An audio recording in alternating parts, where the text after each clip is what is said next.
तस्य धीमहि धियो यो नः प्रचोदयात्।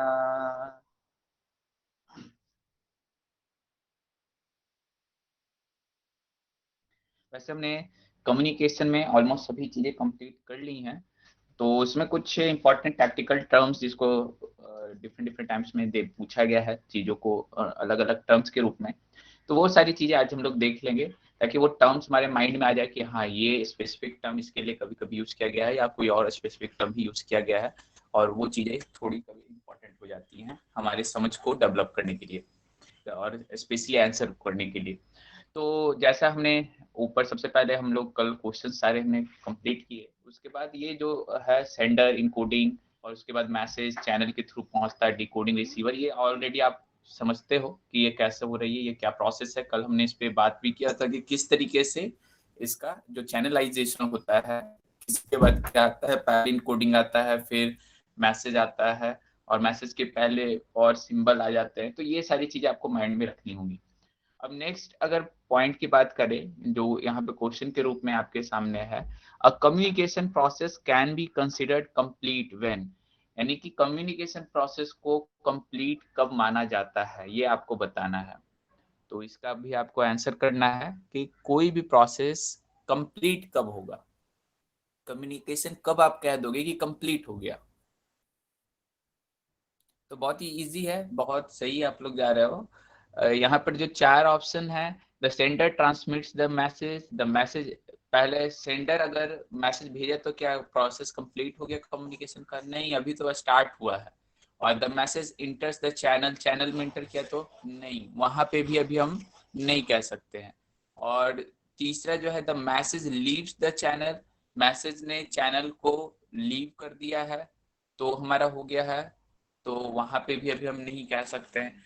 और अभी पहुंच जब रिसीवर तक पहुंच जाता है तो फिर हम कहते हैं अल्टीमेटली कि हाँ जो हमारा मैसेज है वह रिसीवर तक पहुंच गया है। तो करेक्ट आंसर इसका क्या होगा हमारा 4 नंबर।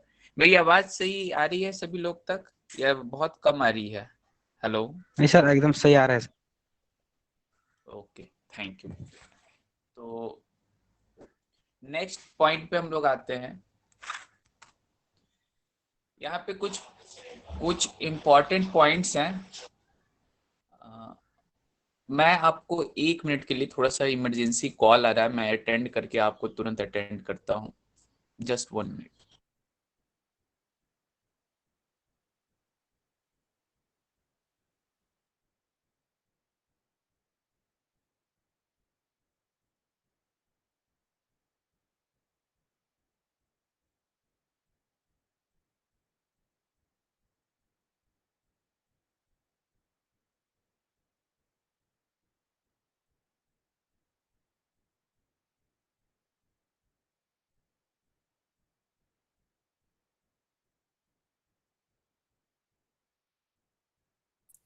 तो हम लोग जो बात क्या कर रहे थे यहाँ पर अभी, कि सोशल और बिहेवियर चेंजेस कम्युनिकेशन में दौरान जो सोसाइटी में हमारी जो पूरी सभी चीजों से जो हम संचार करते हैं तो उसमें हमारे अंदर किस तरीके से चेंजेस आते हैं, यानी कि किस तरीके से हम विचारों को ग्रहण करते हैं और उस विचारों से हमारे बिहेवियर में चेंजेस आती है।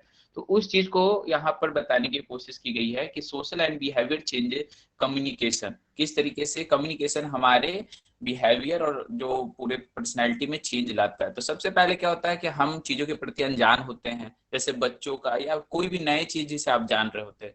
फिर हमारे अंदर अवेयरनेस आती है, जागरूकता आती है। और यहाँ पे चिंतित लिखा हो लेकिन वो एक्चुअली चिंतन है, यानी फिर हम उसे समझने की कोशिश करते हैं और उसे नॉलेजेबल, फिर हम जानकारी ग्रहण करते हैं। तो ये आपको इसका सीक्वेंस भी ध्यान में रखना है। उसके बाद मोटिवेट टू चेंज, फिर हम चेंज होने के लिए अपने आप को मोटिवेट करते हैं कि हाँ मुझे सीखना है, मुझे ये जानना है, मुझे ये करना है। और उसके बाद उसका प्रैक्टिस करने की कोशिश करते हैं। जैसे ही उसको प्रैक्टिस में लाते हैं डिफरेंट डिफरेंट टाइम, और उससे प्रैक्टिस को जब हम लगातार करते हैं, निरंतर करते हैं, तो वह धीरे धीरे हमारे बिहेव में क्या हो जाता है, चला आता है। तो ये पूरी प्रक्रिया होती है व्यवहार के चेंजेस का। तो इस चीज को आप याद रखिएगा, ये जो पूरा एक प्रोसेस है, इस तरीके से चीजों को पूछा जा सकता है कि सबसे पहले हम हमारे अनअवेयर होते हैं, फिर अवेयरनेस आती है, फिर उसके लिए कंसर्न होते हैं, फिर नॉलेज गेन करते हैं, फिर मोटिवेट होते हैं, फिर प्रैक्टिस करते हैं, फिर वो हमारे अंदर आ जाती है। तो ये पूरा का पूरा एक प्रोसेस है, सोशल एंड बिहेवियर चेंज, कैसे हम बिहेवियर हमारा चेंज होता है सोसाइटी में, समाज में। दूसरा पॉइंट आता है कोनोटेशन एंड डिनोटेशन। तो इसे हिंदी में कहते हैं अभिप्रेरण और प्रत्यावर्तन। तो सिंपल ये है कि कोनोटेशन और डिनोटेशन में डिफरेंस सिर्फ ये है कि डिनोटेशन डायरेक्ट जो एग्जैक्ट डिक्शनरी मीनिंग आप जैसे कहते हो वो डिनोटेशन होता है, और कोनोटेशन क्या होता है, उसका कुछ अदर तरीके से उसे डिराइव करने की कोशिश करना, उसे किसी अलग बातों से बताने की कोशिश करना। वह निगेटिव एस्पेक्ट में भी हो सकता है, पॉजिटिव। अब जैसे कहने का मतलब है, आप जैसे आप ले लो ड्रैगन, ड्रैगन की बात हम ले लेते हैं। तो ड्रैगन की बात हमारे देश में अगर बात की जाएगी ड्रैगन को, तो बहुत ही खतरनाक होता है, बहुत ही ये होता है, डरावना होता है, और सारी चीजें हमारे देश यहाँ पर ड्रैगन के बारे में बात की जाएगी। और अगर चाइना में इसकी बात की जाएगी तो वहां पर इसे एक पवित्र जो है पायस सिंबल के रूप में उसको यूज किया जाएगा, प्योर सिंबल के रूप में उसको यूज किया जाएगा। तो ये डिफरेंस हो जाती है डिफरेंट डिफरेंट जगहों के आधार पे। उसका ड्रैगन का जो लिटरल मीनिंग है वो उसका डिनोटेशन कहलाएगा, और इस तरीके से हम अगर बातें कर रहे हैं उससे अपना इमोशन या इमेजिनेशन ऐड करके और उसकी मीनिंग को हम लोग बताने की कोशिश कर रहे हैं, यानी उसके रियल मीनिंग में कुछ हम प्लस माइनस कर रहे हैं अपने इमोशन और इमेजिनेशन के हिसाब से, तो उसे हम लोग क्या कहते हैं, कोनोटेशन। तो ये बेसिकली दोनों में डिफरेंस होता है, और इस तरीके से आप इस चीज को समझ सकते हैं, कोनोटेशन एंड डिनोटेशन। नेक्स्ट जो पॉइंट है ये क्वेश्चन के रूप में है, in verbal communication word acts as. Verbal communication में शब्द किस तरीके से एक्ट करते हैं, सिंबल के रूप में एक्ट करते हैं, पैसिव बैरियर के रूप में एक्ट करते हैं, डेकोरेटिव्स के रूप में ऐड करते हैं, या फिलर्स के रूप में ऐड करते हैं। तो इसकी भी बात हम लोग कर चुके हैं, मुझे लगता है कि आपको इसका आंसर सही देना चाहिए।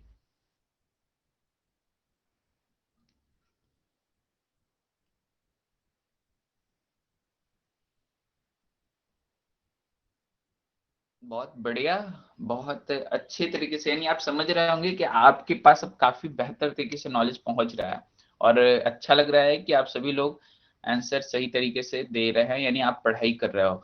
तो इसे सिंबल कहा जाता है, प्रतीक कहा जाता है। हमने कल भी बात किया था, जो भी वर्ड, सिंबल्स या साइंस, सभी के सभी हमारे एक ही चीज है, जो हमारे पूरे इन वर्ड्स को रिप्रेजेंट कर रहा है, या लिटरेचर को जिसके लिए हम मतलब जिसके हेल्प से हम मैसेज तैयार करते हैं, तो ये सारी चीज उसी के अंतर्गत आ जाती है। तो ये इम्पोर्टेंट पॉइंट है। नेक्स्ट जो पॉइंट हम लोग बात कर रहे हैं, ये अभी जो बात आ रही है effective learning, classroom effective learning के लिए कुछ इंपॉर्टेंट कहीं कहीं मैंने पॉइंट्स देखे और समझे, उसके हिसाब से ये प्रेजेंट किया गया है। हालांकि ये सारी चीज आपको पढ़ी हुई है, लेकिन वो स्पेशल टर्मिनोलॉजीज जो यूज की जाती है उसका हमें पता होना चाहिए, और वो चीजें इंपॉर्टेंट हमारे लिए, क्योंकि वो डायरेक्ट भी कभी कभी पूछा जाता है। तो इफेक्टिव क्लासरूम जो कम्युनिकेशन होता है वह इंटरपर्सनल कम्युनिकेशन होता है। ये एक बड़ा इंपॉर्टेंट पॉइंट है, क्योंकि इन जनरल हमसे अगर पूछा जाएगा तो हम क्या बोलेंगे, ग्रुप कम्युनिकेशन टाइप से हमारे माइंड में आएगा। लेकिन इफेक्टिव क्लासरूम कम्युनिकेशन को जो बोला गया है वह इंटरपर्सनल बताया गया है, और इसमें क्या कहा गया, मतलब इन जनरल इफेक्टिव का मतलब है कि आप स्टूडेंट को बता रहे हो, स्टूडेंट आपसे पूछ रहा है, तो ये 1-to-1 कन्वर्सेशन चल रहा है आपका स्टूडेंट के साथ, स्टूडेंट का आपके साथ। और ग्रुप डिस्कशन का मतलब होता है कि हर एक का उसमें हस्तक्षेप हो सकता है, यानी कभी वो बोलेगा, कभी वो बोलेगा, कभी ये बोलेगा। लेकिन यहाँ पर एट ए टाइम एक स्टूडेंट और टीचर, फिर दूसरा स्टूडेंट और टीचर, यानी कि हर टाइम अगर उसको बांटा जाए तो वो क्या चल रहा है, 1-to-1 कम्युनिकेशन, यानी कि इधर से गया फिर उधर से फीडबैक मिला, फिर इधर से गया फिर उधर से फीडबैक मिला। तो इफेक्टिव क्लासरूम कम्युनिकेशन को इंटरपर्सनल कम्युनिकेशन कहा गया है। ये इम्पोर्टेंट है। और टीचर जो यूज करता है अपनी बातों को बताने के लिए उसे एनालॉगी कहा गया है। एविडेंस या जो भी अपने कॉन्सेप्ट को यूज करने के लिए जो भी चीजें वो एविडेंस के रूप में यूज कर रहा है। और मॉडर्न एजुकेशन कम्युनिकेशन में इज डिस्क्राइब्ड एज टेलियोलॉजिक, यानी कि आधुनिक शिक्षा जो के समय आधुनिक टाइम में जो शिक्षा जिस तरीके से संचार किया जा रहा है, जिस तरीके से एजुकेशन पूरा पद्धति बनाई गई है, तैयार की गई है, उसके लिए एक स्पेशल टर्म यूज किया गया है, टेलियोलॉजिक।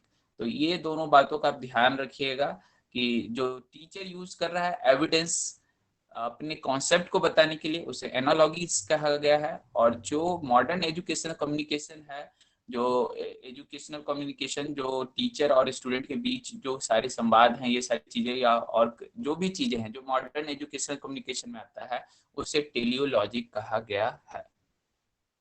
नेक्स्ट पॉइंट आ रहा है हमारा डिस्कोर्स। ये भी इम्पोर्टेंट पॉइंट है। और डिस्कोर्स का क्या मतलब होता है? तो the term classroom discourse refers to the language that teacher and student use to communicate, यानी टीचर और स्टूडेंट के बीच जो भाषा संभाषा संवाद हो रहा है उसे हम लोग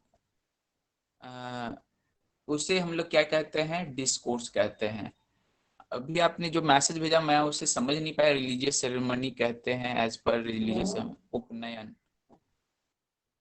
किसके बारे में आप बात कर रहे हो? फिलहाल हम लोग इधर आते हैं। एक्चुअली मैं यहाँ पे क्या कह रहा हूँ कि जो टीचर और स्टूडेंट होते हैं उनके बीच जो एक भाषा संवाद होता है उसे डिस्कोर्स कहा गया है। और वो एक बहुत ही मॉडिफाई, ऐसा नहीं है कि कुछ भी टीचर बोल रहा है या स्टूडेंट किसी भी भाषा का यूज कर रहे हैं, ये इस तरीके से चीजें नहीं चलती हैं। अगर इस तरीके से चीजें होंगी तो वो यानी कि परफेक्ट यानी कि इफेक्टिव क्लासरूम कम्युनिकेशन के अंतर्गत नहीं आएगा। तो ये इम्पोर्टेंट है कि हमारा जो हो वह डिस्कोर्स जो हो वह, और talking conversation is the medium through which most teaching it takes place. Study of classroom discourse is the study of the process face to face classroom teaching. तो ये फेस टू फेस क्लासरूम जो teaching हो रही है उसका एक बहुत ही इम्पोर्टेंट पार्ट है डिस्कोर्स। डिस्कोर्स उसे ही कहा गया है जो फेस टू फेस कम्युनिकेशन हो रहा है और एक सही लहजे में सारी चीजें बातें हो रही हैं। तो हिंदी में इसका है प्रवचन। तो अच्छा, बाद बाकी हिंदी जो है प्रवचन बहुत सारे सेंस निकल सकते हैं। तो डिस्कोर्स बात को ध्यान में रखिएगा, term discourse. Effective classroom communication is much more than, इसकी बात हमने बात किया था कल हमारा एक क्वेश्चन भी आया था, एजुटेनमेंट। एजुटेनमेंट का मतलब क्या होता है? Education plus entertainment. Effective classroom teaching के लिए ये इंपॉर्टेंट माना गया है। Avoidance of using unambiguous word, जो जिसका कोई सार नहीं है वैसे बातों का क्या हमें करना चाहिए? अवॉइड करना चाहिए इफेक्टिव क्लासरूम टीचिंग में। Effective communication also demands not interrupting the communicator when she or he is speaking. तो listening is another important skill। तो यहाँ पे दो तीन ये सारे अलग अलग पॉइंट है। ये ambiguous वर्ड का यूज ना हो, लिसनिंग बहुत इंपॉर्टेंट स्किल है। लिसनिंग क्यों इंपॉर्टेंट है? क्योंकि अगर बेहतर तरीके से स्टूडेंट नहीं यहाँ पर सीखा, उसका ध्यान कहीं और गया हुआ है, तो कभी भी इफेक्टिव एजुकेशन नहीं हो सकता है, इफेक्टिव टीचिंग नहीं हो सकता है, क्लासरूम कम्युनिकेशन नहीं हो सकता है। तो लिसनिंग बहुत ही इंपॉर्टेंट इसके लिए है। और इफेक्टिव कम्युनिकेशन के लिए जो कम्युनिकेटर है उसको जब स्पीक कर रहा हो, बोल रहा हो, तो बीच बीच में मतलब अगर डिमांड बहुत इंपॉर्टेंट है तभी उसे इंटरप्ट करें, नहीं तो अदरवाइज इंटरप्ट नहीं करना चाहिए। अगर इंटरप्ट करने से क्या होता है कि पूरी की पूरी लय गड़बड़ हो जाती है और व्यक्ति जो बता रहा होता है, टीचर जो बता रहा होता है, वो कहीं और चला जाता भी है कभी कभी। तो ये सारी चीजें, या फिर स्टूडेंट जो हैं जो बहुत ही ध्यान से सुन रहे हैं, अदर स्टूडेंट, उनका भी ध्यान कहीं और चला जाता है। तो ये सारी चीजें क्या होती हैं? डिस्टरबेंस होती हैं। तो इसका कम से कम इंटरप्शन होना चाहिए जिससे कि इफेक्टिव क्लासरूम कम्युनिकेशन हो सके। इसलिए कहा जाता है कि हमेशा लास्ट में आप अपने क्वेश्चन को कलेक्ट करके रख लो और उसे उसमें पूछ लो, तो इससे कम्युनिकेशन इफेक्टिव हो पाता है। नेक्स्ट जो पॉइंट आता है हमारा, if a student is facing difficulty in understanding a concept, then it is duty to teacher to change the pattern of communication. तो ये सारी चीजें छोटी छोटी बातें हैं, ये आप पढ़ सकते हो आराम से और समझ भी सकते हैं। पैटर्न ऑफ कम्युनिकेशन को हमेशा चेंज कर करके स्टूडेंट के लिए क्या करे, वह इजी बनाए। यानी एक तरीके से नहीं समझ में आ रहा तो दूसरे तरीके से बात कीजिए, दूसरे तरीके से नहीं समझ में आ रहा तो तीसरे तरीके से बात कीजिए। और यही तरीका इफेक्टिव लर्निंग है, इफेक्टिव टीचिंग के लिए सबसे इम्पोर्टेंट बताया गया है, वन ऑफ द इम्पोर्टेंट। क्योंकि स्टूडेंट की डिफिकल्टी को दूर करना ही, अगर डिफिकल्टी बना का बना रह गया तो लर्निंग का कोई, टीचिंग का कोई मतलब नहीं है, लर्निंग का कोई मतलब नहीं है। तो ये सारी चीजें इंपॉर्टेंट है। और सेकेंड पॉइंट आता है, there are many non verbal cues which are extremely important in a classroom setting. तो जैसे कि आप कह रहे हैं कि किसी बात को हाई पिच में बोल रहे हो, फिर किसी को लो पिच में बोल रहे हो, या फिर आप अपने आंखों से उसे डरा रहे हो, वो कुछ गलत काम कर रहा है या फिर इधर उधर ध्यान कर रहा है। तो इस तरीके की जो भी चीजें होती हैं, वह जैसे आंखों से इशारा कर देना, फिर या फिर किसी अदर तरीके से उस तक अपने भाव को पहुंचा देना है कि तुम जो कर रहे हो उसको सही करो। तो ये सारी चीजें जो भी हैं वो बहुत ही इंपॉर्टेंट होती है इफेक्टिव टीचिंग के लिए। तो ये नॉन वर्बल जो कम्युनिकेशन होता है वो काफी इंपॉर्टेंट होता है। उसके बाद जो हो गया हमारा क्लासरूम कम्युनिकेशन। क्लासरूम जो कम्युनिकेशन होता है by a teacher should be engaging enthusiasm. तो ऐसा होना चाहिए जो कि मोटिवेशनल भी हो, इंथुसियास्टिक भी हो, इंगेज भी हो, पॉजिटिव भी हो। ऐसा ना हो कि टीचर बोलता जा रहा है और सारे स्टूडेंट का ध्यान कहीं और चला गया। दैट मीन्स कि इफेक्टिव टीचिंग नहीं हो पा रही है। इफेक्टिव टीचिंग होने का मतलब क्या है कि आपको लगातार स्टूडेंट को इंगेज करके बनाए रखना है। अगर इंगेज वो है, दैट मीन्स टीचिंग जो क्या हो रहा है, इफेक्टिवली आगे बढ़ रहा है और बढ़िया तरीके से बढ़ रहा है। तो इसलिए बच्चों को पढ़ाना सबसे कठिन बोला जाता है, क्योंकि जितने छोटे बच्चे होते हैं उनका ध्यान उतना ज्यादा भटकता है। हम लोग तो अभी फिलहाल बहुत ही बड़े हो गए हैं और समझदार हो गए हैं, हमें पता है कि हमें क्या करना नहीं करना, लेकिन बच्चों के लिए ये जो टीचिंग होती है वो ज्यादा इंपॉर्टेंट हो जाती है इन सारी चीजों को। इसलिए उनके लिए स्पेशल बीएड कोर्स करवाया जाता है। जबकि 12th के बाद के लिए जो होती है उसके लिए बीएड कोर्स या ये सारी कोर्सेज की जरूरत नहीं पड़ती है। तो बीएड स्पेशली इसलिए आया है क्योंकि इतना ये उन्हें भी पता है कि लोअर जो बच्चे हैं, जो छोटे छोटे बच्चे हैं, उन्हें पढ़ाना कहीं डिफिकल्टी है इररेस्पेक्टिव हायर स्टडीज वालों को। तो ये सारी चीजें इंपॉर्टेंट होती हैं और इससे आप समझ सकते हो। Another key issue to consider here is to not necessary more communication by student can help them effective learning. तो फोकस जो है उनकी बनी रहे और क्वांटिटी के बजाय हम लोग क्वालिटी को दें। तो ये ऐसा नहीं है कि केवल नोट्स छपवाते जा रहे हैं और लेकिन वो समझ आप नहीं पा रहे हो, तो उसका कोई फायदा नहीं है। इसलिए क्वांटिटी से ज्यादा इंपॉर्टेंट है क्वालिटी, और वो सारी चीजें होनी चाहिए हमारे टीचिंग में जिससे हमारा ध्यान भी बना हुआ रहता है।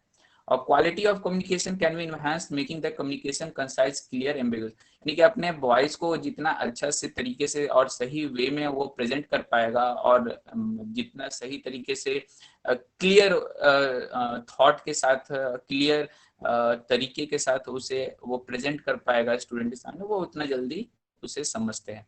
ये एक इम्पॉर्टेंट वर्ड है, इससे रिलेटेड कई बार क्वेश्चन पूछे गए हैं कि जो इफेक्टिव टीचिंग है क्लासरूम जो है कम्युनिकेशन, उसमें कॉग्निटिव कम्युनिकेशन का बहुत इंपॉर्टेंट रोल है। यानी कि क्लासरूम कम्युनिकेशन होता ही किस लिए है, ताकि बच्चों की कॉग्निटिव को क्या किया जा सके, बेहतर किया जा सके, इवॉल्व किया जा सके।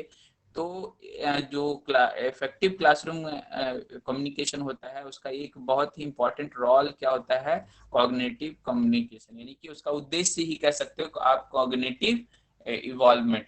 तो in its simplest form is the use of communication process in order to make appropriate utilization of mind का वह बेहतर तरीके से यूटिलाइज करना सीखें और प्रॉब्लम के साथ डील करना, डिस्कस करना और कंप्लीट अपने टास्क को करना है, इसके लिए पूरी तरीके से वो तैयार हो। तो वो पूरी की पूरी उनकी डेवलपमेंट स्टार्ट होती है। तो कॉग्निटिव कम्युनिकेशन इसका एक आप कह सकते हो कि effective classroom teaching is communication is like is should be a cognitive communication.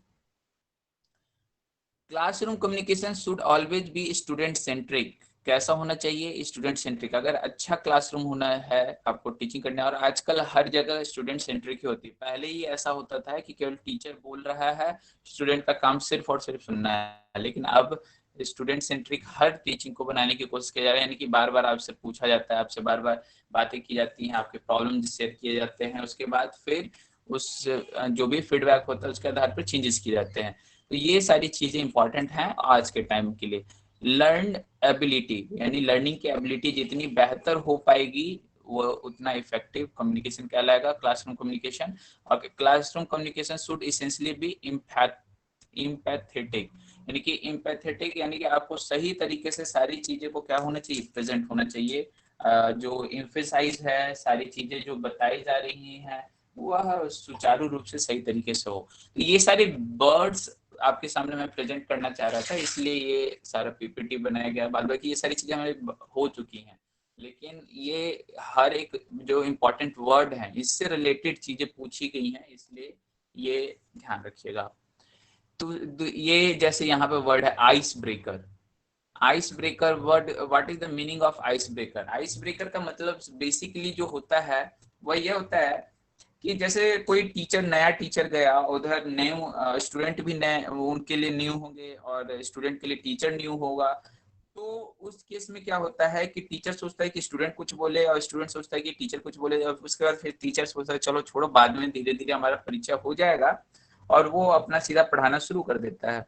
लेकिन इससे क्या होता है कि जब तक आपका एक सही सामंजस्य नहीं बैठता है, सही एक रिलेशन नहीं स्टेबल होता है, एक टीचर स्टूडेंट का जो रिलेशन होना चाहिए, तब तक वो सारी चीजें, कम्युनिकेशन जो उनके बीच होनी चाहिए वह नहीं हो पाती बेहतर तरीके से। यानी कि स्टूडेंट पूछने में सोचेगा, या फिर बहुत सारी उसके अंदर हेजिटेशंस आएंगी, टीचर उससे पूछने में हेजिटेट वो भी कर सकता है अगर न्यू टीचर है तो ये सारी चीजें दूर हो जाती हैं अगर हम उनसे बेहतर कम्युनिकेशन कर ले, पहले जाकर अच्छे से उनसे कम्युनिकेट करके इंट्रोडक्शन ले ले, सारी चीजों को समझ ले, उसके बाद फिर आगे बढ़े। तो इसे कहा गया आइस ब्रेकर, यानी कि आप जो एक द्वंद्व है, जो एक हेजिटेशन है, उसे पहले पूरी तरीके से खत्म कर दीजिए और एक दूसरे को अच्छे से जान लीजिए और एक अच्छा रिलेशन डेवलप करके फिर आगे पढ़ाना शुरू कीजिए। तो इसे ही कहा गया आइस ब्रेकर। इसके बाद फिर हमारा आता है फैक्चुअल नेचर। फैक्चुअल नेचर जो हमारे पास आता है, दस the typical feature of an classroom reach information rich classroom lecture is that is so of factual nature, यानी कि आपका जो इंफॉर्मेशन है वह बिल्कुल फैक्ट के ऊपर, ऐसा नहीं है कि कुछ भी बकवास किया जा रहा है, कुछ भी एग्जाम्पल दिया जा रहा है, किसी भी तरीके से बस बात को कंप्लीट किया जा रहा है, ऐसा नहीं होना चाहिए। फैक्ट्स के ऊपर बेस्ड होने चाहिए, ट्रू इवेंट्स के ऊपर बेस्ड होने चाहिए, तो वह क्लासरूम उतना इफेक्टिव होता चला जाता है। यूटिलिटेरियन जो होना चाहिए, ये सारे वर्ड्स आप ध्यान रखिएगा। ये the communication between a teacher and student is basically utilitarian. Utilitarian का मतलब क्या होता है कि ऐसे एग्जाम्पल ना हो कि स्टूडेंट का निगेटिव परसेप्शन बनना शुरू हो जाए। कहने का मतलब आप पढ़ा रहे हो, पढ़ाते पढ़ाते कंप्यूटर में डीप में जाते जाते आपने हैकिंग बताना शुरू किया, हैकिंग के डिफरेंट पे कि आप हैकिंग से ये कर सकते हो, किसी की डाटा चुरा सकते हो, किसी का ये कर सकते हो, बहुत सारी चीजें आपके अंदर आ जाएंगी। तो इस तरीके ये भी एक टीचिंग है और इसमें कोई समस्या नहीं है, लेकिन मोरली ये करेक्ट नहीं है। आप एक ऐसी पर्सनैलिटी धीरे धीरे साइकोलॉजिकली तैयार कर रहे हो जो कि बाद में इस सारी चीजों को, क्योंकि जैसा आप सुनते हो, जैसा आप सोचते हो, वैसा ही धीरे धीरे बनना शुरू करते हो। ये साइकोलॉजिकल एस्पेक्ट्स होते हैं। तो इन चीजों को, हर एक चीज का, चाहे जो भी चीज टीचर पढ़ा रहा हो, उसका मोरली गुड एग्जाम्पल्स उसके सामने क्या करना चाहिए, प्रेजेंट करना चाहिए अगर उसे समझाना है तो। और इससे क्या होगा कि इथिकल और ऐसे पर्सनैलिटी का निर्माण होगा जो कि सही गलत और इन चीजों के बीच डिस्टिंग्विश करना सीख पाएंगे। तो ये सारी चीजें इंपॉर्टेंट हैं एक टीचिंग, अच्छे टीचिंग के लिए। एक शिक्षक और छात्र के बीच संचार मूल रूप से उपयोगितावादी होना चाहिए। तो यूटिलिटेरियन का जो मतलब क्या है, उपयोगितावादी। फैक्चुअल का मतलब क्या है कि आपका तथ्यात्मक, और आइस ब्रेकर का क्या मतलब है आपका, यहाँ पर आइस ब्रेकर, फिलहाल आइस ब्रेकर ही लिखा है तो वही आप कर सकते हैं। तो इस तरीके से आप इसमें आगे बढ़ सकते हैं, ये सारे टर्म्स हैं। और कम्युनिकेशन ब्रेकडाउन का किसे कहा गया है, कम्युनिकेशन ब्रेकडाउन यानी किसी भी कारण से लैक हो रहा है कम्युनिकेशन का, जिसे आप हमने पढ़ा था बैरियर्स के रूप में, ये एक तरह से बैरियर ही हो गया। किसी भी कारण से अगर आपका फोकस नहीं हो रहा है, इंटरनेट से नहीं चल रहा है, नॉलेज सही नहीं दिया जा गया है, तो इसके कारण कम्युनिकेशन ब्रेक डाउन होता है। तो ब्रेक डाउन कम्युनिकेशन के लिए एक स्पेशल टर्म यूज किया गया है, इंट्रॉपी। तो कम जो भी जिस कारण से भी हो रहा हो उसे आप सभी चीजें किसके अंतर्गत आएंगी, इंट्रॉपी के अंतर्गत आएंगी। तो इस बात का ध्यान रखेंगे। नेक्स्ट है सम ऑफ जो ये common methods for removing communication barriers, तो इसको एक आप देख लीजिएगा, ये बहुत ही जनरल चीजें लिखी हुई हैं। ये objective of communication, desired sequence, तो यानी कि संचार का उद्देश्य जानना और वांछित उनको संचार करना, यानी कि जो भी चीजें हैं उसको सही तरीके से पहुंचाना है। और अगर सही तरीके से पहुंच रहा है, लैंग्वेज टोन सब चीज सही है, लर्निंग स्किल जो है, लिसनिंग स्किल अच्छी है, और जो प्रॉपर तरीके से रिसीव हो गया है मैसेज रिसीवर को, और क्लियर है, उसे पूरी तरीके से समझ में आ रहा है, और किसी भी तरीके का बायसनेस नहीं है, यानी कि एक टीचर किसी स्टूडेंट को अच्छा बता रहा है, किसी को गलत बता रहा है, ऐसा ना हो, और इंश्योरिंग साउंड क्वालिटी, ये सब सारी चीजें अच्छी है। तो ये सारी चीजें छोटी छोटी बातें आप एक बार देख लीजिएगा, आपको पूरी तरह से क्लियर हो जाएगा। तो ये सारी चीजों को अगर हम दूर करते हैं तो कम्युनिकेशन की जो भी बैरियर है वह हमारे से समाप्त हो जाती हैं। अब ये हमारे पास एक क्वेश्चन है, और क्वेश्चन है क्लासरूम कम्युनिकेशन को नॉर्मली इफेक्टिव बनाने के लिए कंसिडर, मतलब इफेक्टिव क्लासरूम जो कम्युनिकेशन होता है उसको कैसा मतलब क्लासरूम कम्युनिकेशन कंसिडर कैसा किया जाता है। तो क्लासरूम कम्युनिकेशन नॉर्मली कैसा कंसिडर किया जाता है, तो उस चीज को बात की गई है कॉग्निटिव क्लासरूम, यानी कि क्लासरूम नॉर्मली किसके ऊपर बेस्ड होता है, कॉग्निटिव के। यहाँ पर इफेक्टिव भी एक वर्ड हो सकता है, लेकिन इफेक्टिव से भी ज्यादा इंपॉर्टेंट चीज क्या है, कॉग्निटिव। इफेक्टिव में बहुत सारी चीजें आ रही हैं, लेकिन क्लासरूम का सबसे फर्स्ट सबसे इंपॉर्टेंट उद्देश्य क्या होता है, कॉग्निटिव। तो ये बात का ध्यान रखिएगा। इफेक्टिव में और भी चीजें तो ये थोड़ी कंफ्यूजिंग होती हैं, तो इन बातों का इसलिए आप बार बार जब क्वेश्चंस बनाओगे तो आपको समझ में आएगा कि किसकी प्रायोरिटी, किसकी प्रेफरेंस हमें ज्यादा देना है। नेक्स्ट जो पॉइंट है, semantic barrier of communication is implied when, तो इसका आंसर क्या होगा, सब लोग बताइए फटाफट। सिमेंटिक बैरियर का मतलब क्या होता है, कम्युनिकेशन का जो हमने पढ़ा था, semantic barrier, physical barrier, psychological barrier, तो सिमेंटिक बैरियर का मतलब क्या होता है।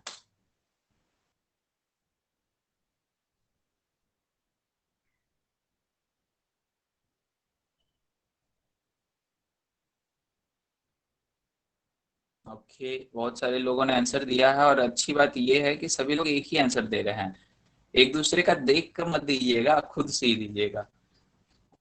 और वैसे पूरी उम्मीद है कि आप खुद से ही दे रहे हैं, और अच्छी बात है कि आप अच्छे तरीके से चीजों को समझ रहे हैं। Receiver does not understand the message, meaning of the message, message का अर्थ नहीं समझना का मतलब है सिमेंटिक बैरियर। इसे हमने अच्छे से क्लियर किया था, तो मेरे ख्याल से आपको कोई समस्या इसमें नहीं होगा। यस सर, अर्थ आपने अगर आप बताया था नहीं सर कि समझ, लॉजिक या मीनिंग मतलब समझ नहीं आती है इसमें तो। हाँ, तो वो भी एक बैरियर है, क्योंकि आपके पास मैसेज सही तरीके से पहुंच नहीं पाया, तो उसे हम लोग क्या है स्पेशली नाम दिया गया सिमेंटिक बैरियर। बहुत बढ़िया। नेक्स्ट पॉइंट पे आते हैं हम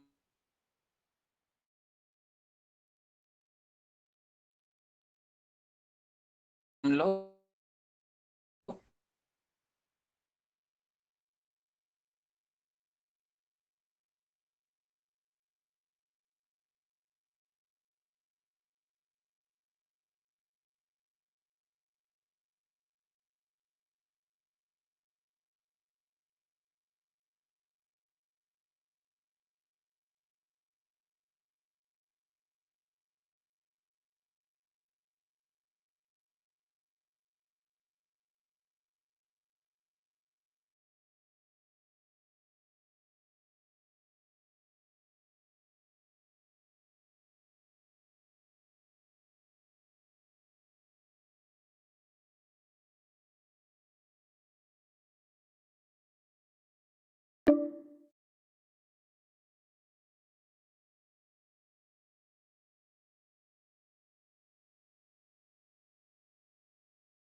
ही है एक्चुअली।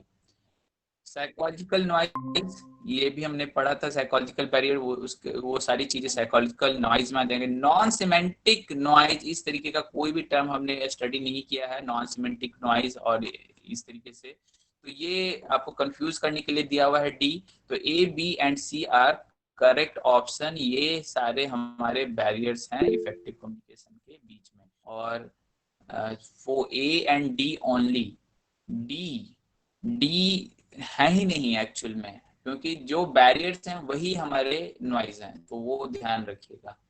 और A, B and C are correct options. कभी कभी हम लोग ज्यादा माइंड लगाने में गड़बड़ करते हैं, इस बात का ध्यान रखिएगा। आराम से सोचिए और आंसर तक आप पहुंचोगे।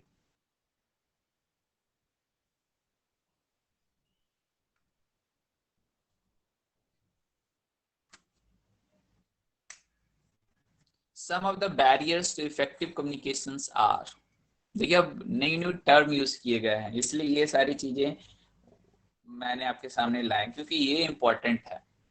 ये इस तरीके से जो कंफ्यूज किया जाता है, यहाँ पे हमें लगा यार ये तो हमने कभी पढ़ा ही नहीं है, तो ये सारी चीजें यहाँ पे हमें समझनी होगी।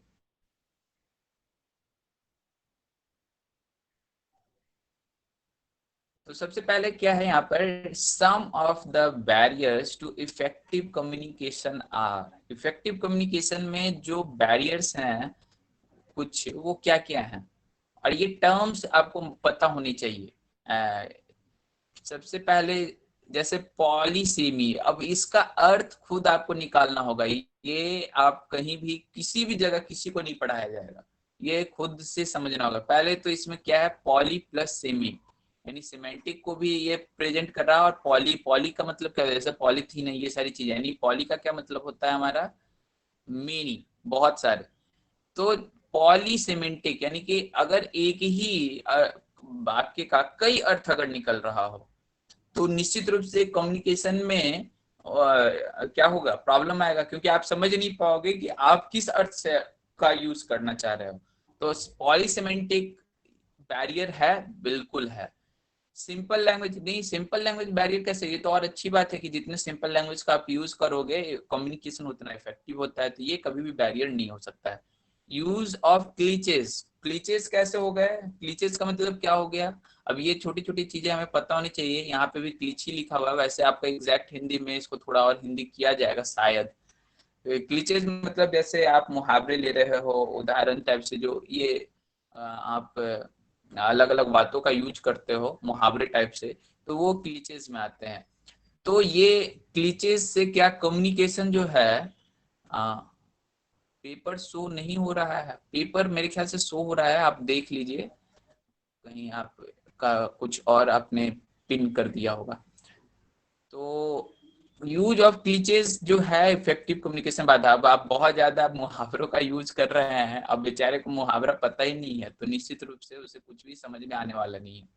और इजी कंस्ट्रक्शन ऑफ सेंटेंसेस, ये कभी भी बाधा, ये तो बहुत अच्छी बात है कि बहुत आसानी, यानी कि मुख्य जो दो बाधा हैं वो ए एंड सी हैं, तो ए एंड सी आर और बहुत अच्छा लग रहा है कि आप सभी लोग जो हैं मैक्सिमम सही आंसर दे रहे हैं, तो बहुत अच्छी बात है, आप समझ पा रहे हो। और जो नहीं दे पा रहे हैं वो थोड़ा सा ध्यान दीजिए, शायद आप भी आराम से दे पाओगे, क्योंकि आप दे रहे हो इसका मतलब आप सोच रहे हो, और सोच रहे हो तो इसका मतलब कहीं पे कहीं टेक्निकल मिस्टेक्स हो रहे हैं, तो उस टेक्निकल मिस्टेक या जो टेक्निकल जो भी मिस्टेक्स हो रहे हैं उसे हमें धीरे धीरे सही करने के लिए ही ये सारी चीजें हो रही हैं।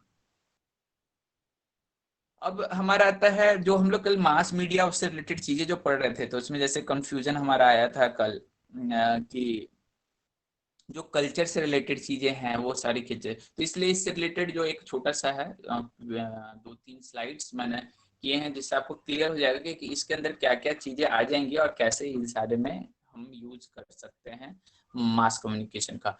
तो सबसे पहले जैसे आता है हमारा मास मीडिया, जो है मीडिया की बात हो रही है, मास मीडिया को कितने traditional media, print media, electronic media, इन तीनों में ट्रेडिशनल मीडिया यानी कि नौटंकी, कठपुतली शो, ये सारी जो भी पपेट शो सारे चल रहे हैं वो ट्रेडिशनल मीडिया में आ जाते हैं।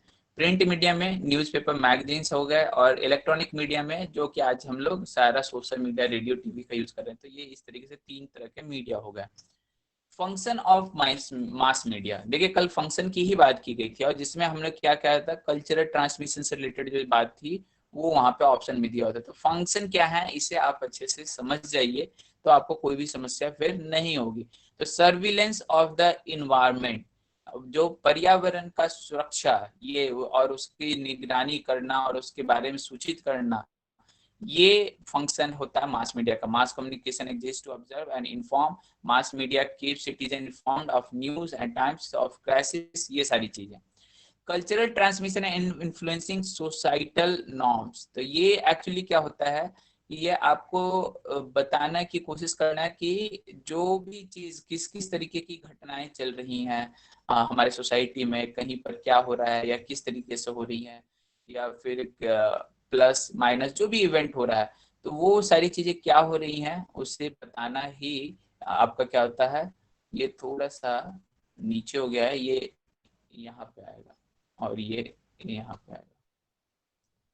तो events, news and events in culture transmission and influencing societal norms.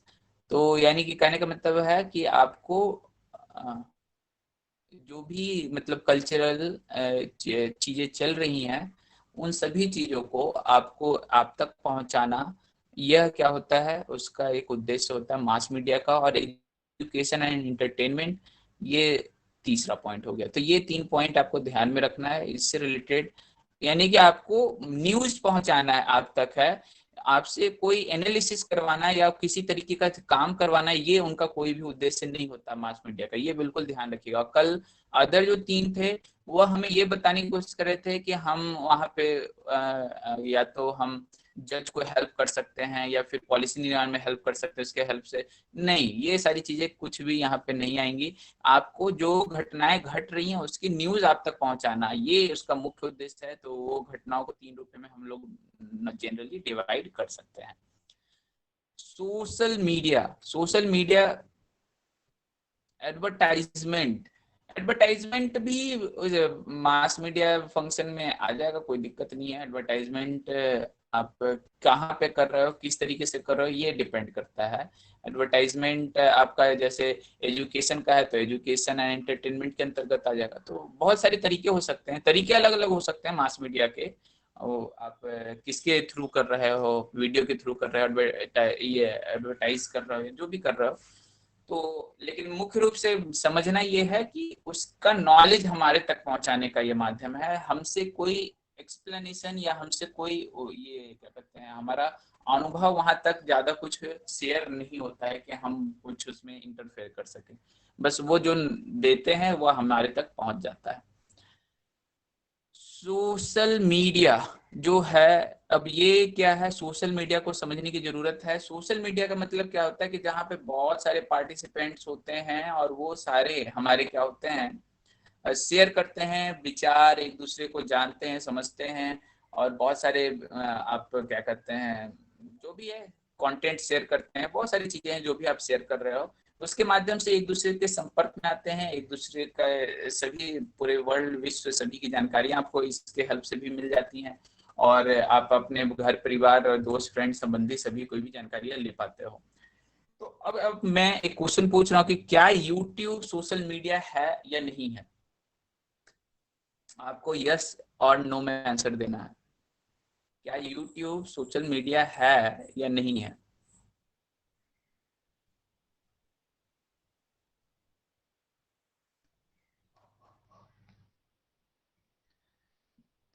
तो देखिए इसलिए ये क्वेश्चन पूछा ही गया था। अगर मैं पूछा हूं तो इसका मतलब है कि कुछ ना कुछ इसके पीछे छुपा हुआ होगा और चीजें, और ये कंफ्यूजिंग रहते हैं लोगों को। यूट्यूब सोशल मीडिया में नहीं आता है, ये इम्पोर्टेंट बात है। यूट्यूब को सोशल मीडिया धीरे धीरे प्लेटफॉर्म तैयार किया जा रहा है यूट्यूब में सारी चीजें, लेकिन यूट्यूब के माध्यम से आप अपने लोगों से ज्यादा अभी कनेक्ट नहीं हो सकते हो, उन तक मैसेज नहीं पहुंचा सकते हो, सारी बातें और ये सारी चीजें नहीं कर सकते हो। और सोशल मीडिया का मतलब सोशलाइजेशन, एक पूरा सोशलाइजेशन होना चाहिए। और सोशलाइजेशन का मतलब हर एक से आप बहुत तरीके से बेहतर तरीके से कनेक्ट होनी चाहिए। लेकिन यूट्यूब में ऐसा कुछ भी अभी ज्यादा अवेलेबल नहीं है। धीरे धीरे इसमें किया जा रहा है, इसके प्लेटफॉर्म को उस तरीके से बनाया जा रहा है कि हम शेयर कर सके और फिर लेकिन अभी भी उस लेवल पे ये नहीं पहुंचा है कि इसे सोशल मीडिया में डाला जा सके। तो अभी अगर ऐसा कोई भी क्वेश्चन आता है यूट्यूब का, तो उसे आप सोशल मीडिया में नहीं कहोगे। आ, अभी मैं जो बोल रहा हूँ उसके ऊपर ध्यान दीजिए, क्योंकि ये बार बार आपको कंफ्यूज करेगा। सोशल मीडिया को जिस पैटर्न पे डिफाइन करके उसकी जो पूरी एप्लीकेशन की गई है, उसके हिसाब से अभी ये सोशल मीडिया में नहीं है। यूट्यूब को सोशल मीडिया बनाने की तैयारी चल रही है, धीरे धीरे वो सारी चीजें करने का क्या मतलब है कि अभी आप अपने किसी भी फ्रेंड से तुरंत कनेक्ट होकर उससे बातें नहीं कर सकते हो, या जैसे एफबी पे होते हैं आप सभी से कनेक्ट होते हैं, सभी से सारे आप मैसेज कर रहे हो, देख रहे हो, आपके एट ए टाइम आपको हर एक का सब चीज पता चल रहा है। तो ये एक्चुअल सोशल मीडिया होता है, यानी ये स्ट्रॉन्ग सोशल मीडिया है। लेकिन यूट्यूब अभी वैसा कुछ नहीं है, ये एक जनरल सिर्फ अभी आपको वीडियो प्रेजेंट करने का एक मीडियम है, उससे ज्यादा कुछ नहीं है अभी। तो ये इम्पोर्टेंट है, सोशल मीडिया में सिर्फ वीडियो प्रेजेंट करना ही नहीं होता है। तो ये बात को आपको समझना होगा। तो नेक्स्ट जो पॉइंट है, marketing communication campaign. Marketing communication campaign, ये आप कैसे कह सकते हैं, क्या है इसके अंतर्गत? जो आप अभी बात कर रहे थे मार्केटिंग और ये सारी चीजें का, तो वो इसके अंतर्गत आता है। तो ये भी एक किसका काम हो गया, आपका सोशल मीडिया के अंतर्गत आता है कि आप मार्केटिंग कर रहे हो, कैंपेन कर रहे हो, सारी बातों को लोगों तक पहुंचा रहे हो, अपना प्रोडक्ट का, अपने बिजनेस का, अपने सर्विसेज का, अपने मैसेज का, ये मीडिया के थ्रू आप क्या कर रहे हो, पहुंचा रहे हो। तो ये आपका मास कम्युनिकेशन में आ जाएगा। और सिलेक्टिव एक्सपोजर और कम्युनिकेशन सिलेक्टिविटी। तो चयनात्मक एक्सपोजर या चयनात्मकता, यानी कि इसमें क्या है कि आप चयन करते हो कि किसे हमें पहुंचाना है, किसे हमें नहीं पहुंचाना है, किसका एक्सपोजर करना है, किसका नहीं करना है। तो ये सारी चीजें की जाती हैं, यानी कि तोड़ मड़ोड़ सारी चीजें होती हैं, और उस हिसाब से सारी चीजें एग्जिस्ट करती हैं। आप तक जो पहुंच रहा होता है वो सारी चीजें एग्जैक्टली सही है, ऐसा हम कुछ भी कह नहीं सकते हैं। तो ये सारी चीजें महत्वपूर्ण है, आप इन चीजों को समझ सकते हैं धीरे धीरे।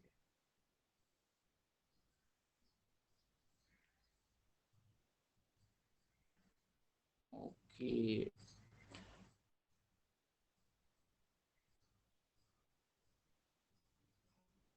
Just 1 minute.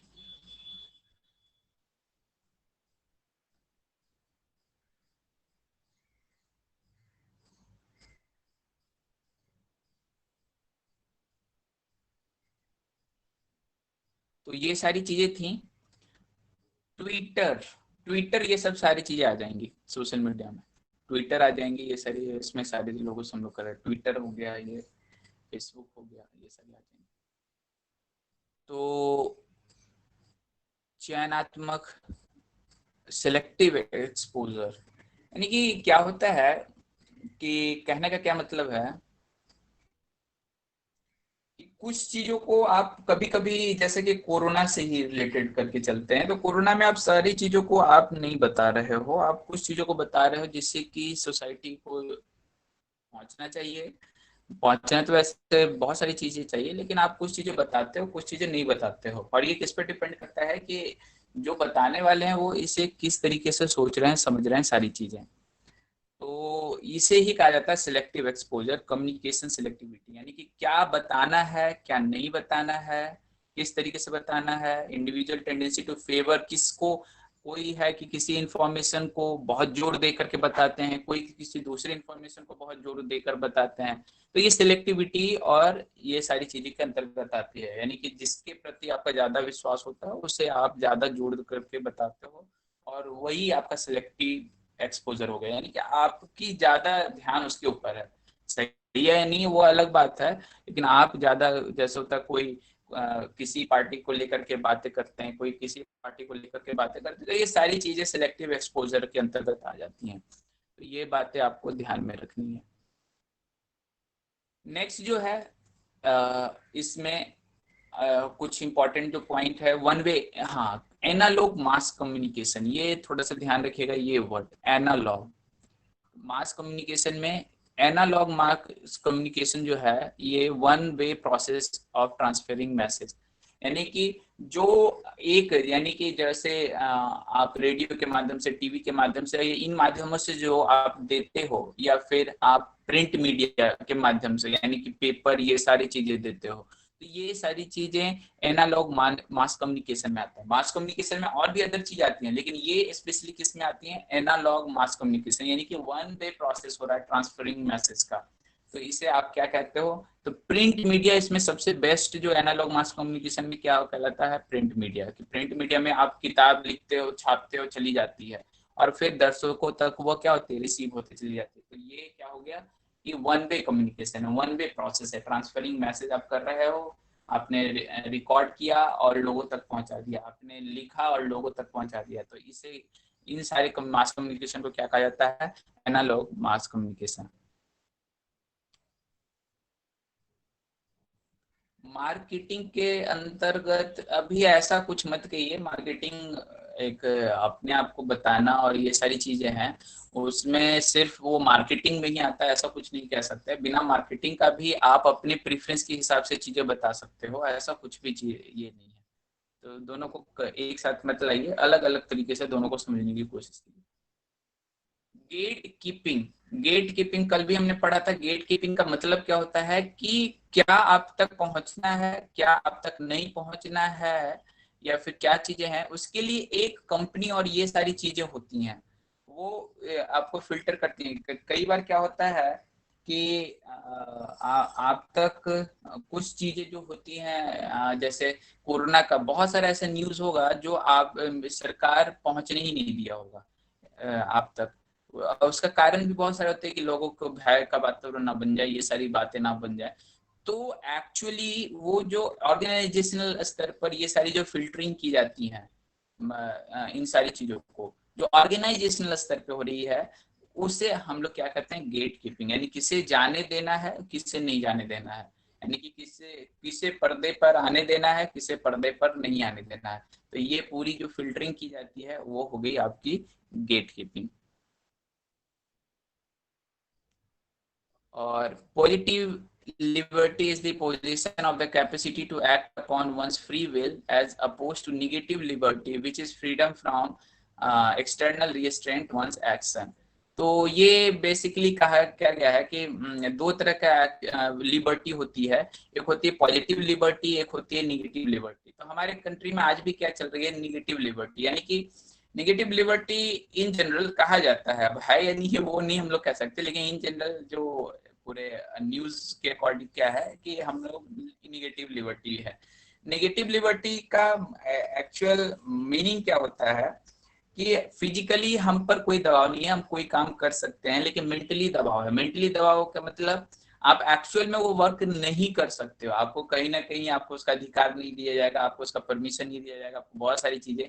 तो वो लिबर्टी हमारे यहाँ कम है। हम कहीं ना कहीं हायर अथॉरिटी के कारण परेशान ज्यादा होते हैं रिस्पेक्टिव टू कई जो हायर जो आपको डेवलप्ड कंट्री है, वहां पे लिबर्टी उनकी ज्यादा है। पॉजिटिव लिबर्टी हमारे पास वो उतनी नहीं है, हमारी निगेटिव लिबर्टी बताई जाती है। यानी कि हम स्वतंत्र होते हुए भी पूर्णतः स्वतंत्र नहीं है, यानी कि हम हर काम को उस तरीके से स्वतंत्रता के साथ आगे बढ़ा पाना हमारे लिए संभव नहीं हो पाता। बहुत सारी इसमें बाधाएं हैं, आपके पॉलिटिकल इश्यूज और अदर इश्यूज और सारी चीजें जो जिस तरीके से व्यवस्था हुआ है, तो ये सारी चीजें होती हैं।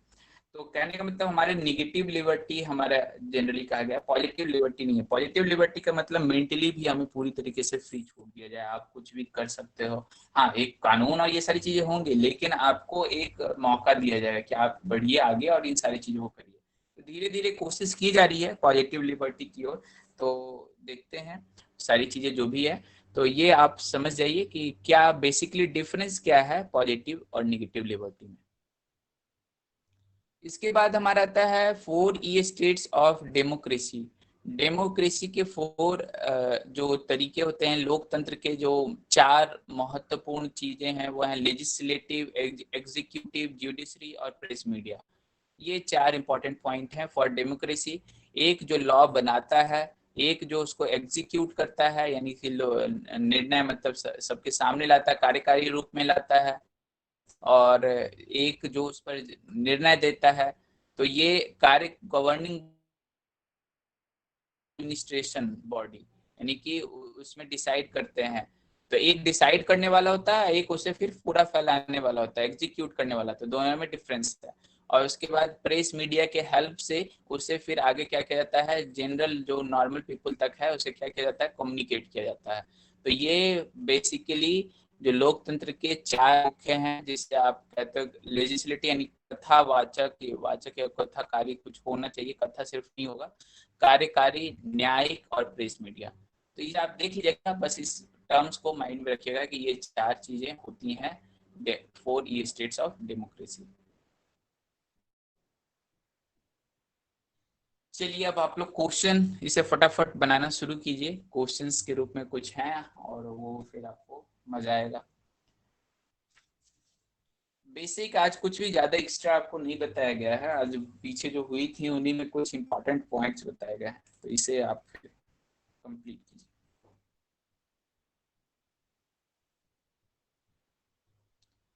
We listen attentively to and favorably interpret message which boost our self image। हम ध्यान से उन संदेशों को सुनते हैं और अनुकूल करते हैं जो हमारी आत्म छवि को बढ़ाते हैं, और उस छवि को अस्वीकार करने वाले संदेशों को अस्वीकार या गलत व्याख्या करते हैं। यह कहा जाता है, क्या कहा जाता है भाई? तो पहले समझिए क्वेश्चन क्या पूछा जा रहा है। तो इसके लिए जो स्पेशल वर्ड है, वो जो वर्ड है वह है कम्युनिकेशन सिलेक्टिविटी। यानी कि हम क्या कर रहे हैं कि विच बूस्ट आवर सेल्फ इमेज, और कुछ चीजों जो है जिसको हम फेवर करते हैं हम उससे जल्दी मान लेते हैं, कुछ चीजें हैं जिसे हम फेवर नहीं करते उसे हम रिजेक्ट कर देते हैं या फिर मिस इंटरप्रेट कर देते हैं। तो इसका जो एक टेक्निकल टर्म बोला गया है वो क्या है, कम्युनिकेशन सिलेक्टिविटी। Communication selectivity. देखिए कभी भी आ, जो आपका, एक मैं आपको नॉर्मल चीज बता देता हूँ कि आ, जो टेक्निकल लैंग्वेज होते हैं वो ज्यादातर जो होंगे वो बड़े ही सीधे साधे लैंग्वेज होंगे, मतलब उसमें ज्यादा आपको डिस्टॉर्शन नजर नहीं आएगा। जैसे इमेज रेशनलाइजेशन थोड़ा सा डिस्टॉर्शन टाइप का वर्ड है, तो वहां पे भी आप थोड़ा सा समझ सकते हैं कि किस तरीके से हमें किस इस पर जाना है। बाद बाकी इसका आंसर कई चीजें हो सकती हैं, यहाँ पे इस पे भी जा सकते हैं, चेंज रेजिस्टेंस लगने का बहुत सारी चीज, प्रतिरोध बदलना या कुछ भी आपको लगे, या संचार विरूपण। लेकिन इसके लिए जो एग्जैक्ट जो वर्ड है वो क्या यूज किया है, कम्युनिकेशन सिलेक्टिविटी। आप किसे सेलेक्ट कर रहे हो, आप किसे सिलेक्ट कर रहे हो, communication selectivity.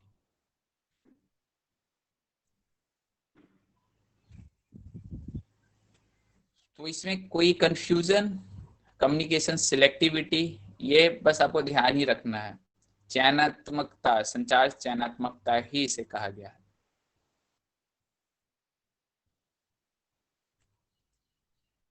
Gate keeping by media, अच्छा ये तो शायद हमने पहले भी किया था क्या, नहीं। चलिए, gatekeeping by media to ensure what audiences consume is indicative. यानी कि मीडिया द्वारा जो गेटिंग की जाती है उसमें क्या एक्चुअली किया जाता है, किस चीज को इंडिकेट कर, मतलब दर्शकों के लिए क्या है उसमें प्रोसेस, क्या चीज इंडिकेट कर रहा है गेट कीपिंग।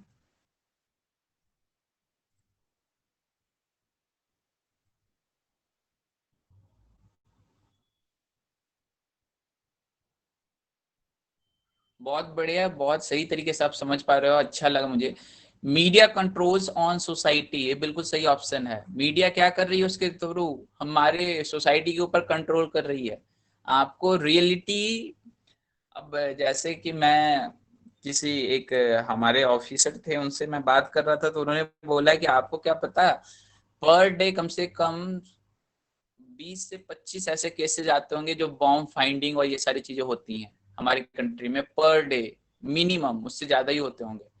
लेकिन हमारे तक कितने नॉलेज आते हैं, एक या दो, वो भी तब आते हैं जब उसका एग्जैक्ट खबर फैल जाता है किसी तरीके से, या फिर वो क्या कहते हैं आपको कि लीक हो जाती है खबर, अदरवाइज या फिर इंसिडेंट घट जाती है, हो जाती है।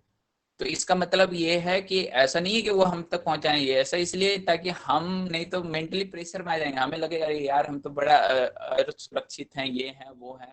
तो 99% केस तो वैसे ही आपके सामने नहीं दी जाते क्योंकि वो उसे कंट्रोल कर रहे हैं। हमारे सामने कोई घटना नहीं घट पा रही है, नहीं वो उसके कंट्रोलिंग उनका पास बहुत बेहतर है और उन्हें पता है कि बिना न्यूज दिए हुए हमारा काम हम कर सकते हैं। तो ये सारी चीजें इंपॉर्टेंट क्या है कि मीडिया एक्चुअली कर क्या रही है, control on society.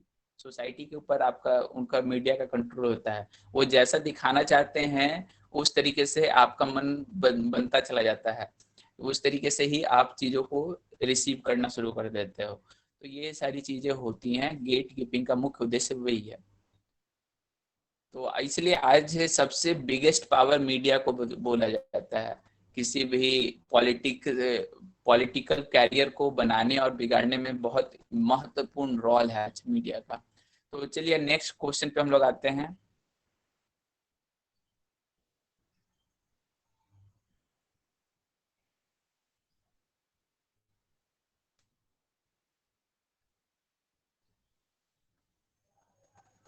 In both communication, classroom communication, filtering of information and contents referred to। तो इसे क्या कहा जाता है? तो बिल्कुल सही है, आप सही जगह जा रहे हो, क्योंकि क्वेश्चन भी साथ ही दिया हुआ है तो आप जल्दी समझ गए होंगे कि मास कम्युनिकेशन और क्लास रूम कम्युनिकेशन में जो होता है filtering of information and contents, दोनों ही जगह पर उसे गेट कीपिंग कहा जाता है। दोनों ही जगह पे ये ध्यान रखिएगा, चाहे मास कम्युनिकेशन हो चाहे क्लासरूम कम्युनिकेशन हो। यानी कि क्लासरूम कम्युनिकेशन कैसे है, बच्चों से छुपा लिया गया बहुत सारी बातें, तो जो एडमिनिस्ट्रेशन की बातें होती हैं तो वो सारी चीजें हो गई आपकी filtering of information, gatekeeping. चलिए तो आगे हम लोग बढ़ते हैं।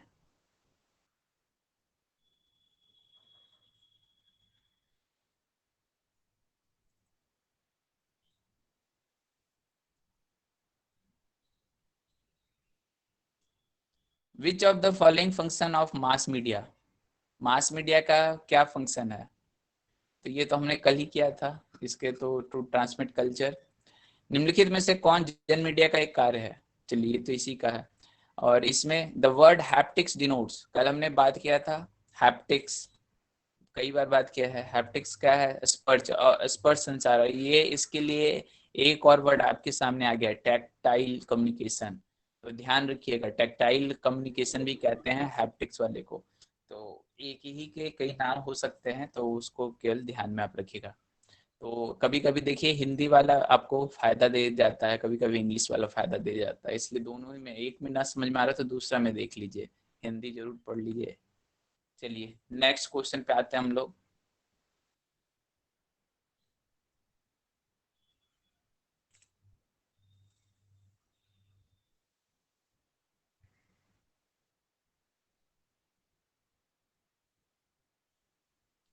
ये असेसमेंट नहीं है, ये असर्शन है। ये असेसमेंट लिख दिया गया है, असर्शन है। असर्शन रीजन इसे कहा जाता है।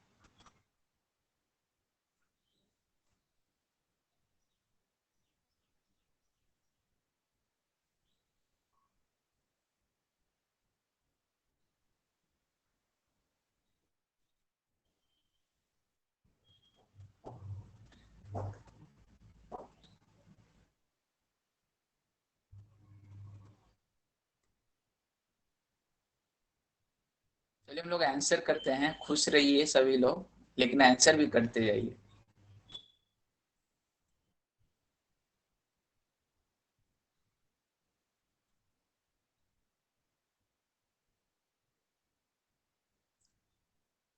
तो चलिए आते हैं हम लोग। There is ability to inform, reassure and give false information in communication, and the campaign eliminates the subtle differences between truth and false. For assurance, choose the correct option।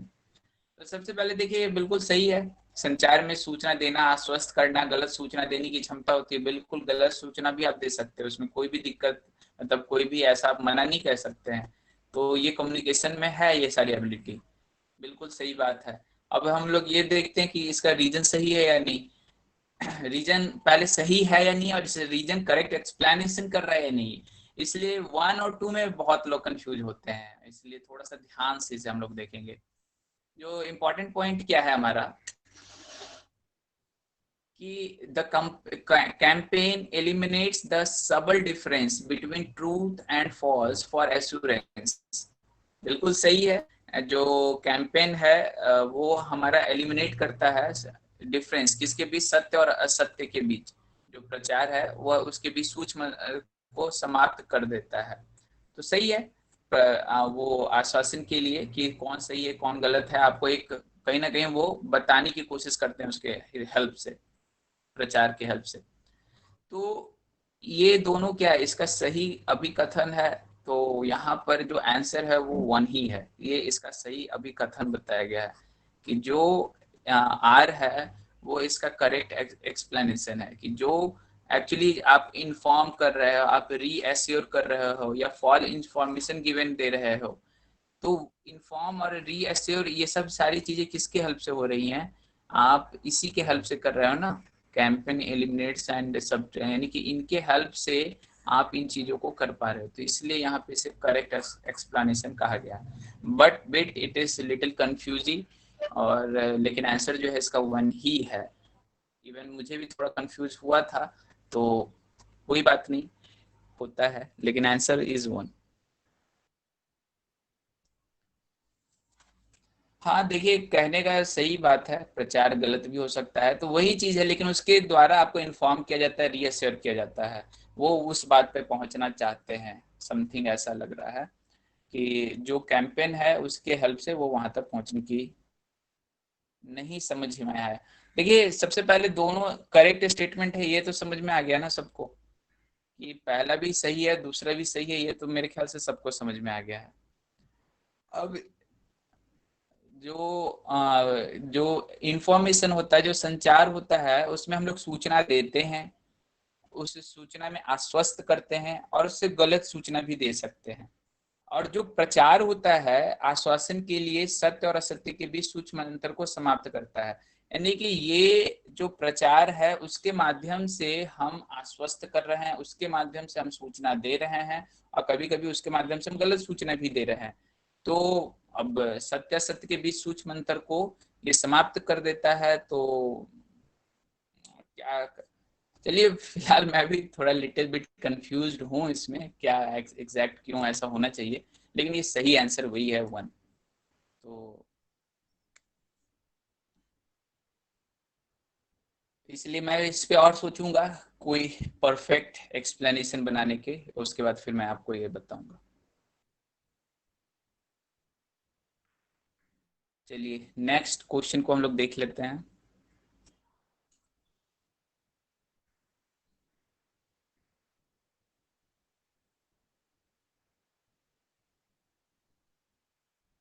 चलिए उस पर सोचा जाएगा। मैं खुद आपको कह रहा हूँ मैं खुद पहली बार में जब देख रहा था तो 2 ही मैंने सोचा था, सेकंड ऑप्शन ही। तो we will discuss after some time, पहले उस पर थोड़ा सा विचार किया जाए।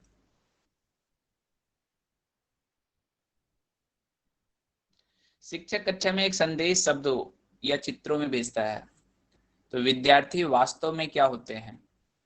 बिल्कुल, ये तो बहुत इजी होगा। ये इनकोडर्स लिखा हुआ है, डिकोडर्स लिखा हुआ है, एजिटेटर्स, ये प्रोपेगेटर्स, तो ये सारे वर्ड तो ऐसे ही आए हुए हैं, इनका कोई मतलब नहीं है। संदेश में मेनली इनकोडर्स और डिकोडर्स हैं, तो वो क्या है, डिकोडर्स। टीचर टीचर बात कहेंगे तो क्या होगा, एनकोडर। तो ये बिल्कुल सही आप लोग बता रहे हो। और 14 नंबर में तो यहाँ आंसर ही दिया हुआ है, हाईलाइट किया हुआ है, it is non verbal message. तो वेन वर्बल, कल भी हमने इस पे बात किया था कि अगर वर्बल और नॉन वर्बल में कॉन्ट्राडिक्ट हो रहा है तो ज्यादातर पीपल किस पे जाते हैं, नॉन वर्बल पे ही जाते हैं। इसमें हमने कक्षा का एक उदाहरण लिया था कि आवाज हुआ और टीचर अंदर गया, तो जिसके चेहरे पे ज्यादा प्रेशर होगा, या वो बोल रहा है कि नहीं मैंने नहीं किया, लेकिन डर उसके ऊपर बहुत ज्यादा हावी है, तो उस पे एक आप ज्यादा क्या जाओगे कि डर रहा है तो जरूर इसी ने किया होगा, झूठ बोल रहा है। तो ये सारी चीजें क्या होती हैं, आप ज्यादा विश्वास किस पे करते हो, नॉन वर्बल मैसेज पे करते हो। तो ये ध्यान रखिएगा।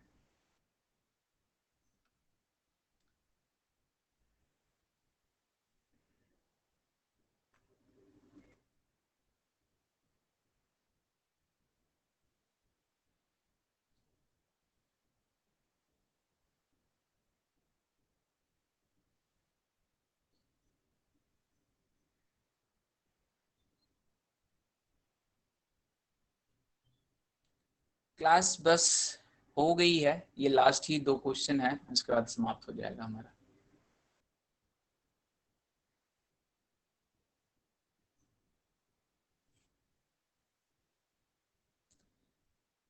किसी कक्षा में स्थानिक श्रव्य पुनः प्रस्तुति, यानी कि बार बार एक ही चीज को अगर रिपीट किया जाए, यानी कि मैं अभी जो बात बोलूं फिर 2 मिनट बाद उसी को रिपीट करूं, फिर 5-6 मिनट बाद फिर से उसको रिपीट करूं, तो उससे क्या होगा कि आप परेशान हो जाओगे, बोलोगे यार ये परेशान कर दिया है आज तो ये सारी चीजें क्या होता है कि ये सारी चीजें होती हैं बोध में संज्ञानात्मक भार, यानी कि आप जो सीखना चाहते हो उसे बुद्धि से सही तरीके से आप ले पाने में असमर्थ हो जाते हो। इसलिए नहीं होता है क्योंकि आपको समझ में नहीं आ रहा है, इसलिए हो पाते हो क्योंकि वो बार बार घट रही है, तो आप उसके लिए क्या होता है धीरे धीरे माइंड उसके लिए रेडी नहीं रहता, माइंड उसके लिए क्या होता है एक पैसिव नेचर अपना लेता है, तो संज्ञानात्मक भार आ जाता है कि मतलब कुछ ज्यादा ही आप बार वो बोल रहे हो, तो इसे क्या कहते हैं बोध में संज्ञानात्मक भार।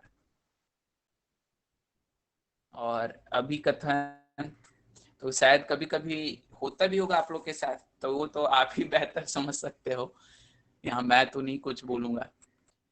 क्वेश्चन नंबर 18,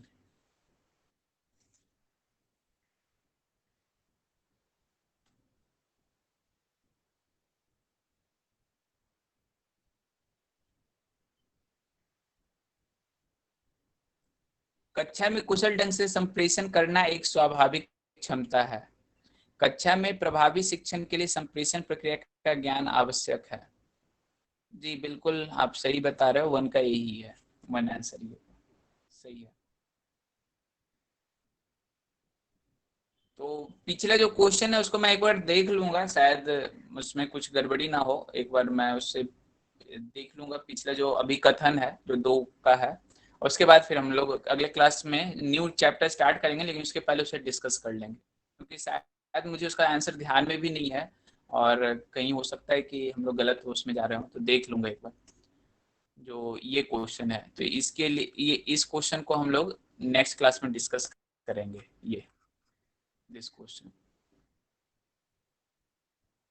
तो यहाँ पर क्या है कि कक्षा में कुशल ढंग से संप्रेषण करना एक स्वाभाविक क्षमता है, तो बिल्कुल ये एक स्वाभाविक क्षमता है ये सॉरी इसमें मैं ध्यान नहीं दिया, ये क्वेश्चन दूसरा है, मैं दूसरा क्वेश्चन से ये स्वाभाविक क्षमता है क्या? बिल्कुल ही नहीं स्वाभाविक क्षमता है। अगर ऐसा स्वाभाविक क्षमता होता तो कल आप पढ़ाओगे, 2 दिन बाद कोई और पढ़ाएगा, तीसरे दिन बाद कोई और पढ़ाएगा, और फिर कोई और स्टूडेंट पढ़ाएगा, कोई भी आएगा और बहुत आराम से पढ़ाएगा। इसे स्वाभाविक क्षमता नहीं बताया गया है। ये 1 आंसर सही नहीं है, इसका आंसर एक्चुअली 4 सही है ये गलत है। ये तो सर समझ नहीं आ रहा था, मैंने 4 सिलेक्ट किया था, सब फर्स्ट कर रहे थे, आप कह रहे सही है तो ओके सॉरी, नहीं मैंने एक्चुअली मेरे माइंड में कोई और क्वेश्चन था, मैंने सोचा वही क्वेश्चन आया हुआ है और इसलिए मुझे लगा कि शायद उसका आंसर 1 था, तो ठीक है सॉरी इसके लिए। कोई स्वभाव से कैसे टीचर हो सकता है, वो तो स्वभाव नॉलेज से गेन करेगा तभी तो।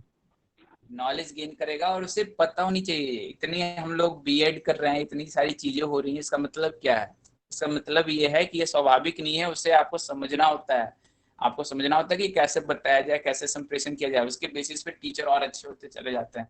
तो कुशल ढंग से संप्रेषण, और यहाँ पे तो और भी लिखा हुआ है, सिर्फ संप्रेषण लिख देता तो मे भी हम सोच सकते थे, लेकिन फिर भी नहीं होगा, लेकिन कुशल ढंग से आने पे तो ये पक्का हो गया कि नहीं, कुशल ढंग से तो कभी नहीं पॉसिबल है। और कक्षा में प्रभावी शिक्षण के लिए संप्रेषण प्रक्रिया का ज्ञान होना आवश्यक है, तो बिल्कुल संप्रेषण प्रक्रिया का ज्ञान होना आवश्यक है। यहाँ पे देखिए इसका जस्ट अपोजिट ही लिखा हुआ है, तो बिल्कुल ज्ञान आवश्यक है, तो ये सही है, तो ए जो है गलत है और आर सही है।